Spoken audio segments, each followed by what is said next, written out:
running. Liftoff. We have a liftoff.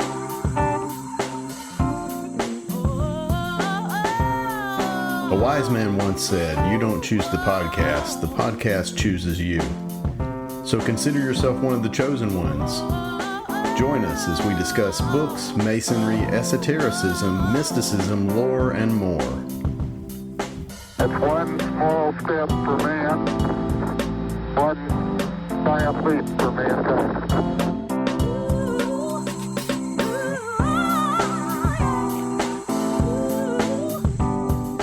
In this episode, we discuss the 10th degree, Elu of the 15.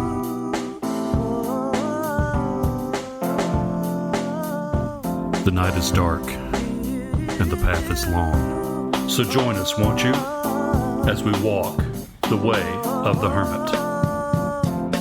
Tranquility Base here. The Eagle has landed. Hello, Dave. Hello, Gene. How's it going? It is going well, my friend. Thank you.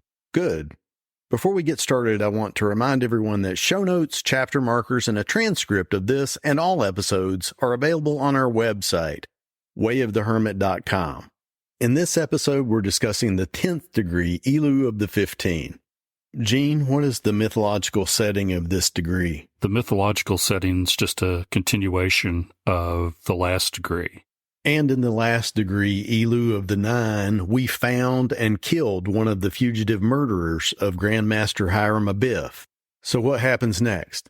The 9 Elu return, and Solomon adds to the group, makes it a group of 15, and sends them back out. They find the other 2 ruffians and bring them back to justice. I thought it was interesting that the 9 Elu were elected, but the other 6 added to the search party in this degree were selected randomly by lots. You never know when fate will choose you. I guess so. So what was the judgment passed on the 2 ruffians who were apprehended and brought back? The prisoners, after being judged, their heads were removed and posted on the 3 gates of the temple, the east, west, and south. Yikes. So what honor do we receive as part of the group that brought Hiram's murderers to justice? King Solomon rewards them by forming a new order called Elu of the 15, or the illustrious elect of the 15. Very cool. So that's the ritual backdrop for the 10th degree. Are you ready to discuss the degree lecture from Morals and Dogma? Let us begin. Okay. The chapter starts off by stating that it's devoted to toleration and liberality. And just right off the bat, I'll read the first sentence, which sums up everything. Okay. Toleration, holding that every other man has the same right to his opinion and faith that we have to ours. Can't you just get up and slap them in the face if you don't like what they say, or hit them in the head with a setting maul or whatever? Yeah, easy there, Will. Yeah, just to be clear, we are recording this episode the day after Will Smith walked up on stage and slapped Chris Rock at the Academy Awards ceremony. And that is all that is on the news as we record this episode.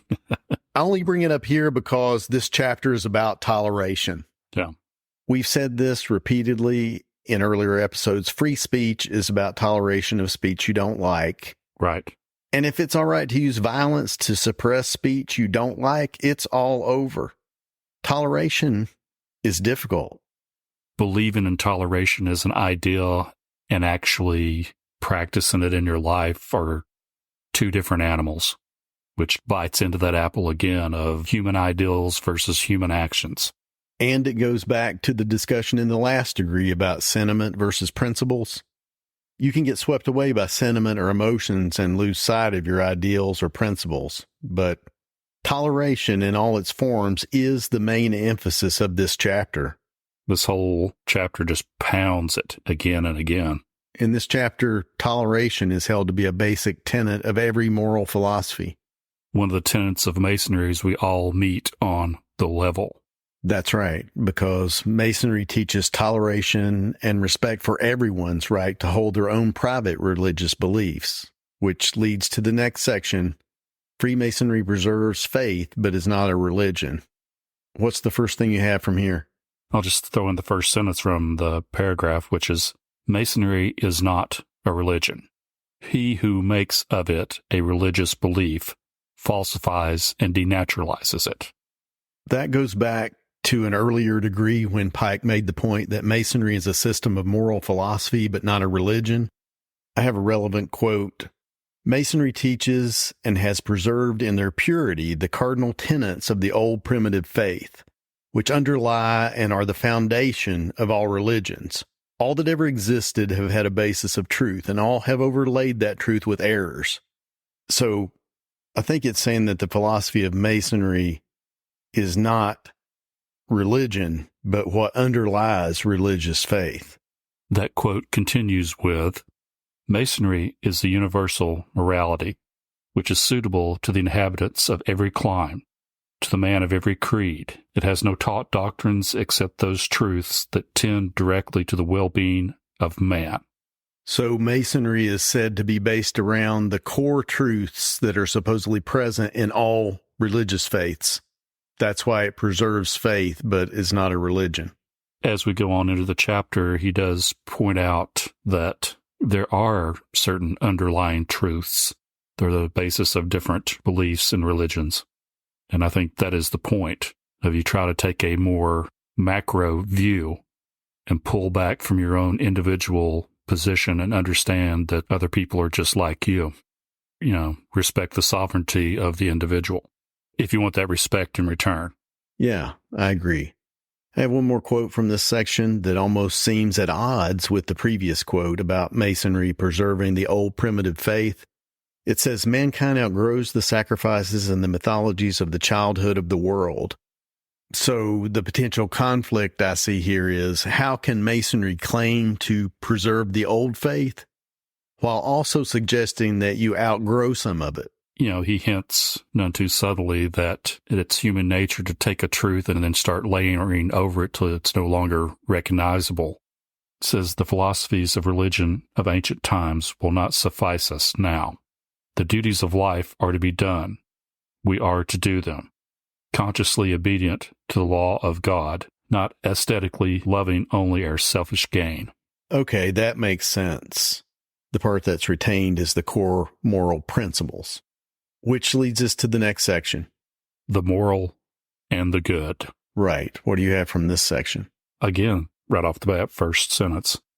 The good Mason does the good thing which comes in his way, and because it comes his way, from a love of duty, not merely because it is of a law enacted by man or God commands his will to do it.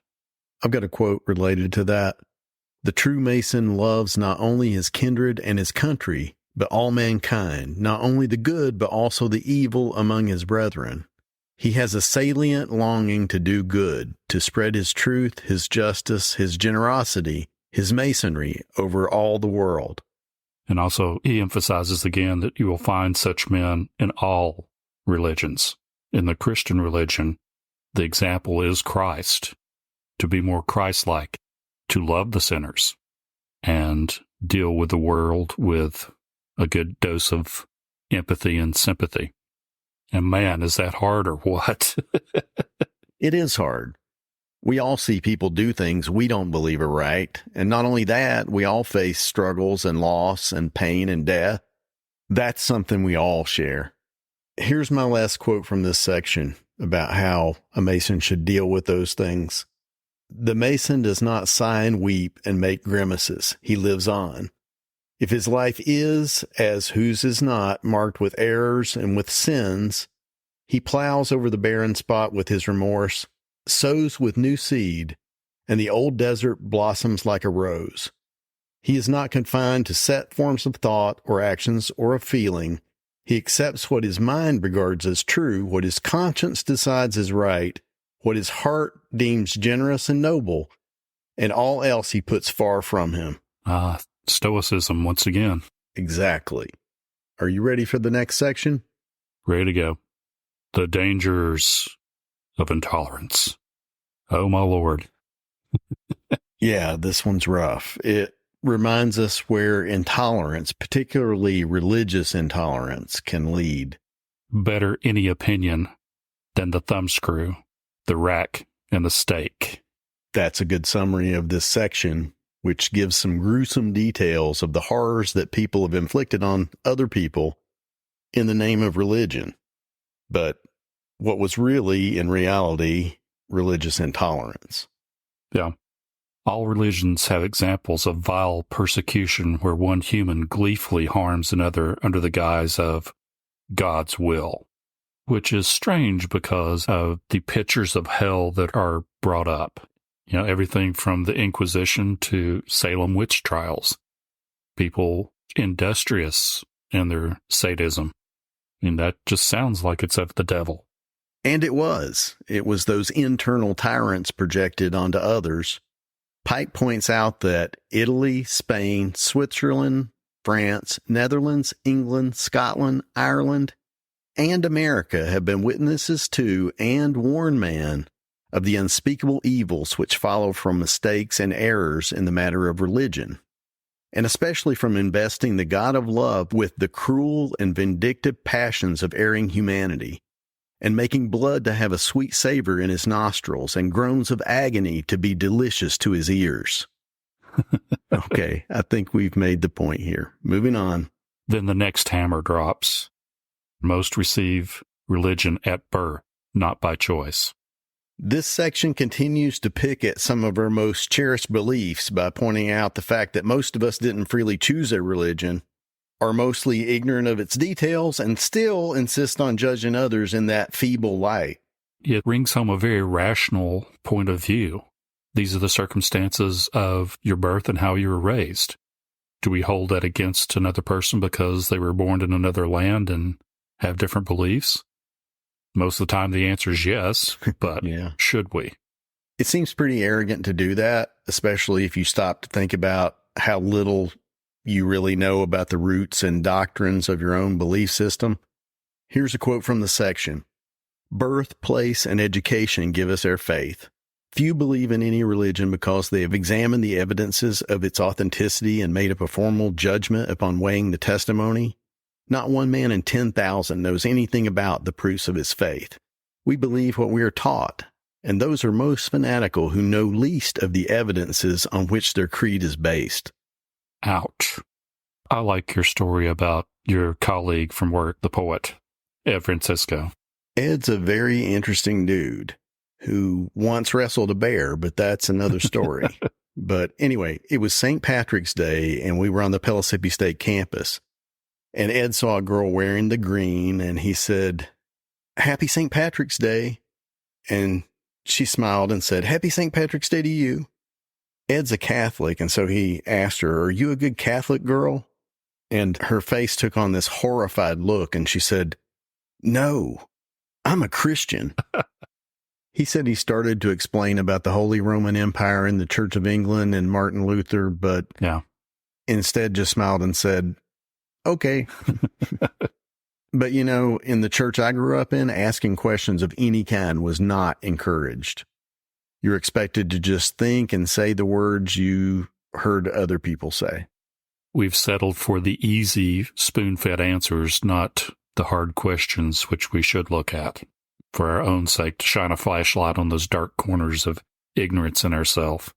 I've always been inspired by the Jewish belief that one has conversations, even arguments with God as a form of prayer. I was born questioning person. Why would I not pose questions in an attempt to find answers for myself? That's scary, though, because it means taking responsibility for your own beliefs. But I think that's the only way you can come to a realization of truth. Otherwise, something deep inside you won't truly believe. Right. Which brings us to the next section. What is truth? And again, first sentence, what is truth to me is not truth to another. So are we talking about alternative facts here? That's a slippery slope that I think a lot of people can get lost on. It's really hard because some of the tricks of the devil, if you will, are those little logical puzzles which you can't seem to get away from. In this case, I think the confusion is caused by two ideas getting smashed together. One is facts versus opinion, And the other is that not just truth, but meaning itself is based on your capacity to receive and understand. Yeah. So you can address the first question easily. All opinions aren't equal. The value of your opinion is based on how much you know about the area that you're being asked about. I don't think it's saying that everybody's opinion is just as equal as the other. No, me either. What it is saying is that what you can understand as truth is based on your capacity. And because of that, our understanding of truth is always tinged by our own ignorance. Because we all see through a scanner darkly. That's true. The truth comes to us tinged and colored with our own prejudices and our own preconceptions. And for that reason, Pike reminds us that no one has a personal stranglehold on truth. So again, get down off your high horse there and respect the sincere beliefs of others. That's my summary of the section. Do you have anything else? At the bottom, the quote from Pascal. Okay. Men never do evil so completely and cheerfully as when they do it from religious conviction. Indeed. The next section is freedom of religion.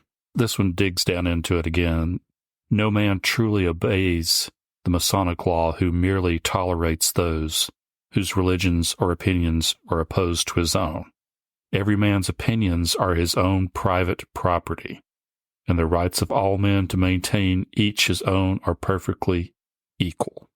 Even if it's ill-informed, or to use the terminology of this degree, an ignorant opinion, you still have the right to it. Your mind is the only place you can be sovereign. If someone can convince you that you don't have the right to think whatever thoughts you want to think, that's George Orwell's Thought Police from 1984. What do you have left then? You have no freedom, you have no liberty over the tyrant that's in your own head. I think the current term for people trying to control the thoughts of others is cancel culture. Well, it's very much a modern disease of something you don't like, you try and shout down or be rid of or silence, which is fertile ground for intolerance and tyrants. It is. So the chapter so far has warned in a variety of ways about the dangers of intolerance. It shifts gears here, and the next 4 sections discuss different religions from around the world and the commonality between them. How do you want to cover these sections? I was going to wrap them all up with one thread that runs through each and every one of them. And what's that?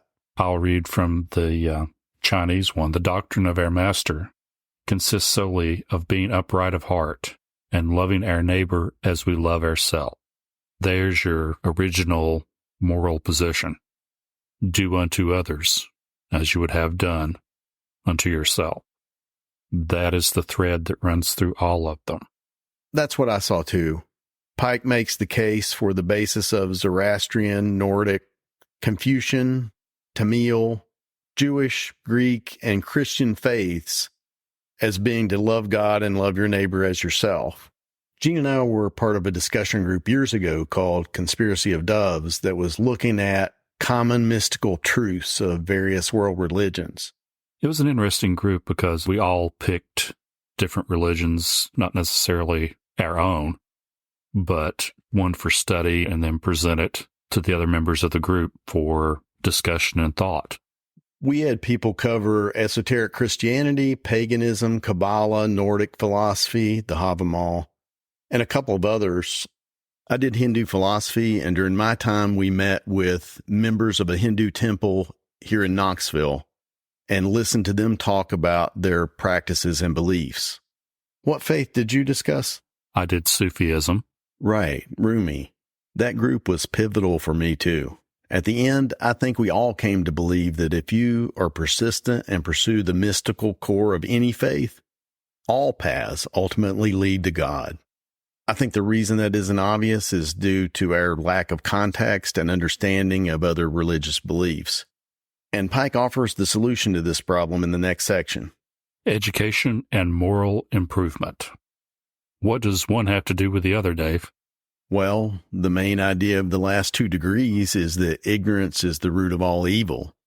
Ignorance is a lack of knowledge, so education leads to moral improvement.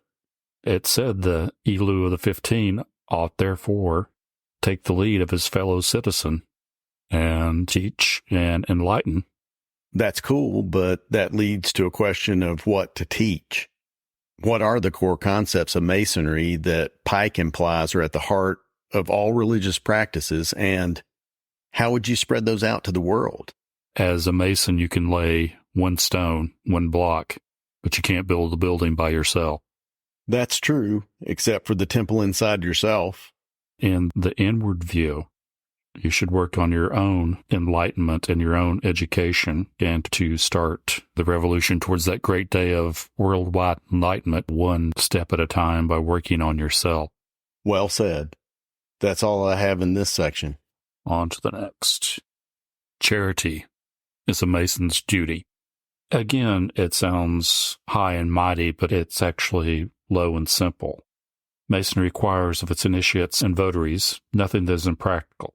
It does not demand that they should undertake to climb those high and lofty peaks, etc., but do what you can, and every step that is taken is a step closer to a better world. And this section calls on us to do something to further that cause. I'll read a quote. It says, "But it does require and expect of every man of us to do something within and according to his means. And there is no Mason who cannot do something." And that charitable act, no matter how small, may resonate in ways that we can't anticipate. I have one more quote from this section. "For we never know the importance of the act we do. Someone we help may perpetuate the liberties of a country and change the destinies of nations and write a new chapter in the history of the world." There again, the butterfly effect. Right, but because all those effects can't be anticipated, we should expect to have to work long and hard to have any real effect on the world. Which brings us to the last section of the chapter, the rewards of persistent and steady labor.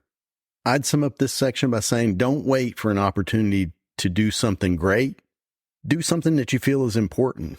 It may turn into something great, and as we've said many times, you may never become aware of all that resulted from that work. It's the slow and steady that gain results. I kind of got it summed up in my porch Buddha. Okay, let's hear it. To be a true Mason and to build a better world, you have to do it one stone or one act at a time. That's how the pyramids got built. That and beer. True that. That's it for Morals and Dogma. Do you have anything else from Ritual Monitoring Guide or A Bridge to Light? I'll read some out of the monitor. I think there's a couple of chapters there which we pondered on the symbolism in the 9th, and it just spells it out, plain and simple. All right. Albert Pike's interpretations of these degrees presented a moral and philosophical lesson that found its germ in the rituals he studied. For Pike, the ruffians were spiritual tyrants, symbolizing the three chief vices that are enemies of human progress, namely ignorance, fanaticism, and ambition. Ignorance is symbolized by Jubulum, who was seen as the principal enemy of human freedom. The cavern in which he concealed himself is a symbol of the intellectual darkness in which ignorance resides. Okay, that was the symbolism we worked through in the last degree. What does it say about the two ruffians who were brought to justice in this degree? The other two assassins were symbols of ambition and fanaticism, from which springs intolerance and persecution. In this degree, you're reminded to become the champions over these vices, even as the Elus succeeded in bringing the murderers to justice. So intolerance and persecution, which were the subjects of this chapter, spring from ambition and fanaticism, and both of these supposedly come from ignorance. Right. What are we ignorant of? That's the big question, isn't it? Whatever it is, knowing it would have to make sense of why you should treat others as yourself instead of just doing what's in your best interest. Otherwise, there's no philosophical foundation for any of this. A valid point. I have an idea of what we're ignorant of, but let's work up to it. We've talked for over 20 minutes about intolerance and fanaticism, but let's just define our terms one more time. What does it mean to be intolerant of someone? Intolerance is to dislike another person for things that they do, things that they say, how they look. Right. Or as we've talked about, what you think or believe. So tell me, what do you think is the root belief behind intolerance? They're different. They're different than me. I don't like that. That's really good. The belief that they are different and that you can't deal with or accept their differences. So, what is ambition? Ambition is I have to take away from you to give to me. But why do you need things that other people have? There's a hole that I need to fill. We've talked about that hole in previous episodes as the wound. So, intolerance is you're different from me. And ambition is you have something I want. Right. Both of these are based on the premise that you and I are fundamentally different. What if the truth that we're ignorant of is that we aren't different? So are you saying that we all are one? We're one organism? I'm just saying that if that were the truth, then it would make sense of do unto others because you would be doing it unto you. Right. There is no other. The other is us. And just to be clear, I'm not really making this up. This is the Hindu concept of the Atman and the Brahman. It's a concept I learned about while studying for Conspiracy of Doves. That concept is that there's only one entity which we are all a part of, but see different views. Right. And the idea is that at a deep level, God is looking out of every one of us, but we can't usually see this because everyone is so caked up with crap that it sure doesn't look like God. But if there is only one God and you really believe that, how could it be otherwise? We're all one body, the church or the body of Christ, if you will. That's the meaning behind the greeting Namaste, which supposedly means I bow to the God in you. But what it actually means is I bow to you. The other part being implied that I recognize that you are a part of God as I. What happens to intolerance, which we defined as you're different from me, if the truth is we're not? It slips away like a thought in the night. And if we truly believed that we were part of God, who we've defined as omnipresent, omniscient, and omnipotent, what becomes of ambition? What do you really lack? Nothing. And ignorance or blindness is the root cause of the rest. Exactly. It seems to fit everything. That's pretty deep. I've got one more thing. In Matthew 22:40, Jesus says that all the laws of the prophets hang from two commandments. Love your neighbor as yourself, which we just covered, and love God. So my last question is, what do you think it means to love God? I don't know. What does it mean to love God? To truly love God, not just our build-up of what we assume God is, but to truly love God. It's to love life, to love your existence that you were given. I think this goes hand in hand with the idea that God's will or divine providence, whatever you want to call it, is what actually happens or manifests. I mean, how could you believe in an all-encompassing force that wasn't always in control? It either is or it is not. So if you see it like that, you know that to fight against things that have already happened is just futile. You have to learn to roll with it, learn from it, or use it. It's acceptance. And stoicism. The obstacle is the way. To love God is stoicism. That's interesting. I think so too. One last question. If the truth really is that what happens is what is supposed to happen, and that God is really hiding inside every person and everything that you encounter, how would that change how you see the world?